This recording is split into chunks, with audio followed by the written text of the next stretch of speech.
রাজ্যের চাকে আরও জনপ্রিয় করে তোলার লক্ষ্যে মঙ্গলবার আগরতলায় আয়োজিত হলো রান ফর টি। ত্রিপুরা চা উন্নয়ন নিগমের উদ্যোগে এবং টি বোর্ড অফ ইন্ডিয়ার সহযোগিতায় এর আয়োজন করা হয়।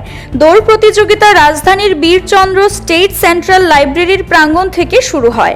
সূচনা অনুষ্ঠানে উপস্থিত ছিলেন শিল্প ও বাণিজ্য দপ্তরের মন্ত্রী শান্তনা চাকমা, যুব বিষয়ক ও ক্রীড়া মন্ত্রী টিঙ্কু রায়, আগরতলা পুর নিগমের মেয়র দীপক মজুমদার, শিল্প ও বাণিজ্য দপ্তরের সচিব কিরণ কুমার গিত্তে, দপ্তরের অধিকর্তা বিশ্বশ্রী বি প্রমুখ।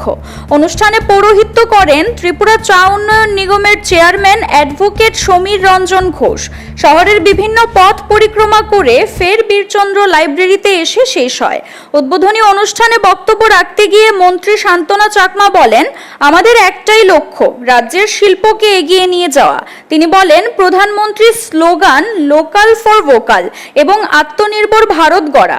বিজেপি সরকার আসার পর রাজ্যের চায়ের উন্নয়নে নজর দিয়েছে।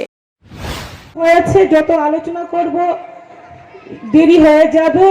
আমি শুধু এটুকুই বলবো, আমাদের একটাই লক্ষ্য, আমাদের ত্রিপুরা রাজ্যের চা শিল্পকে আরো এগিয়ে নিয়ে যাওয়া। কেননা যে আমাদের মোদিজি সবসময় বলে থাকেন ভোকাল ফর লোকাল এবং আত্মনির্ভর ভারত করা। তার জন্য আজকে যদি আমরা ত্রিপুরাবাসী হই, ত্রিপুরাকে যদি ভালোবেসে থাকি, তাহলে আমাদের ত্রিপুরা রাজ্যের যেগুলো উৎপন্ন হচ্ছে, যেভাবে আমাদের চাকে আমরা জানি, আমাদের সরকার ত্রিপুরা রাজ্যে আসার পরে আমরা ত্রিপুরেশ্বরী টি ব্র্যান্ড আমরা নাম দিয়েছি, এবং তো সেই টি আমরা বাইরের টি না ব্যবহার করে পানীয় জল হিসেবে আমরা ব্যবহার করি। টি ব্যবহার করে প্রত্যেকেই ঘরে ব্যবহার হয়, কিন্তু সেটা যদি আমরা ত্রিপুরা টি ব্যবহার করি, তাহলে আমাদের রাজ্য আরো এগিয়ে যাবে উন্নয়নের দিকে, আত্মনির্ভর ত্রিপুরার দিকে আমরা এগিয়ে যেতে পারবো। পাশাপাশি আমি বলবো যে আমাদের ত্রিপুরা রাজ্যে বললে যে আমাদের সরকার আসার পরে যে যে স্কিম চালু হয়েছে সেই বিগত দিনে ছিল না।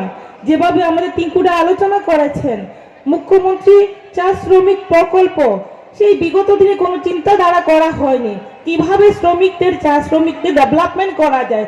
তাদেরকে যদি আমরা ডেভেলপমেন্ট করতে পারি, তাদেরকে যদি সুযোগ দিতে পারি, তাহলেই তো আমাদের টি ডেভেলপমেন্ট হবে। CRI TV, channel for news and entertainment.